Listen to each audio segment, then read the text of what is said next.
Hello friends, welcome to VTeach Academy, and today in this presentation we are going to discuss about linear functions. So in our previous video we have drawn the graphs for the equations x plus y plus 3 is equal to 0, y is equal to 3x and y is equal to 1 by 2x, and also we have drawn the graphs for the equations y is equal to minus 2x and also y is equal to minus 1 by 3x.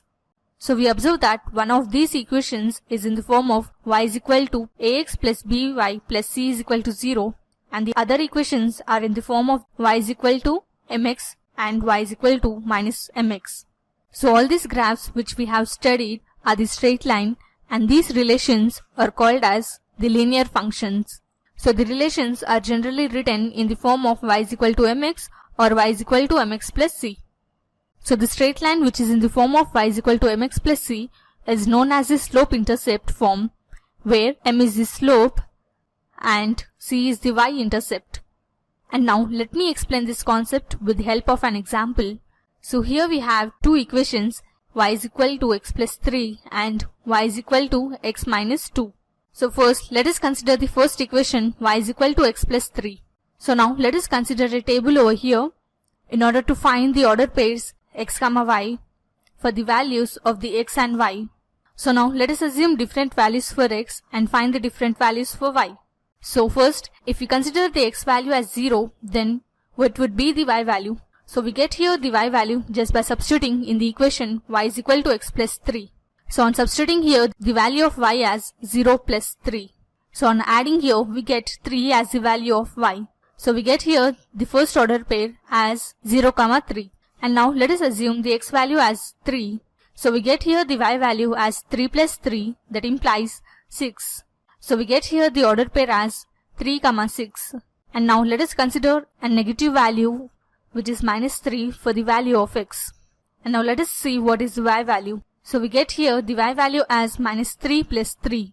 So we can cancel over here minus 3 and plus 3, and we get here the value as 0. So we get here the next order pair as minus 3 comma 0.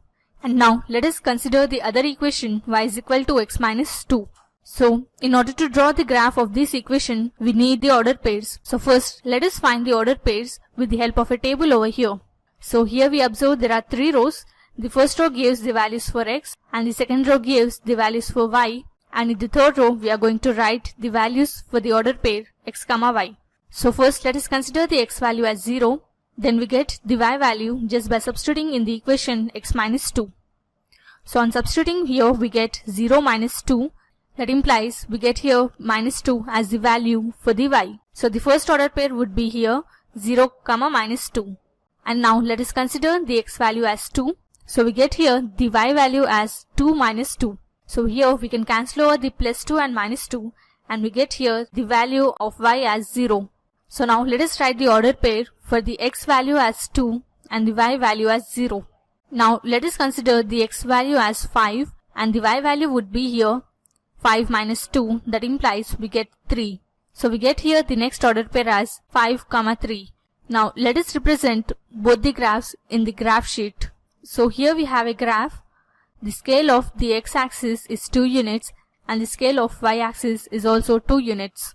Now let us mark the order pairs of the equation y is equal to x plus 3.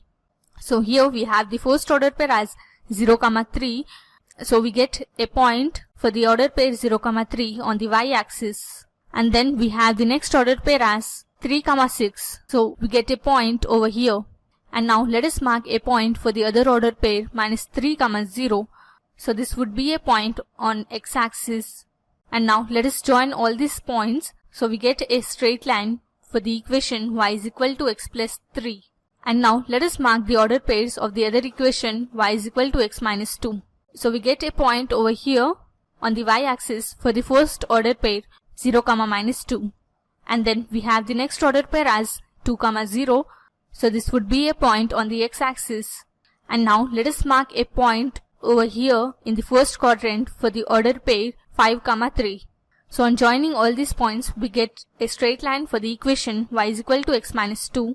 And here we observe that the straight line y is equal to x plus 3 intersects the y-axis at the point 3.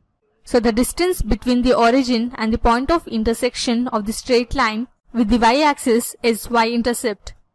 And we also observe that the point of intersection of the straight line and the y-axis is 3, and in the equation y is equal to x plus 3, we have the constant term as 3, which is nothing but the y-intercept. And now observe the straight line y is equal to x minus 2. So it intersects the negative y-axis at the point minus 2, and the distance between the origin and minus 2 is the y-intercept of the other equation y is equal to x minus 2. And also we observe that in the equation y is equal to x minus 2, the y-intercept, which is minus 2, is the point of intersection of the straight line y is equal to x minus 2 and the negative y-axis. So this was a basic introduction on linear functions. Hope you understood the concept. Do like and subscribe to vtcacademy.com. Thanks for watching. Have a nice day.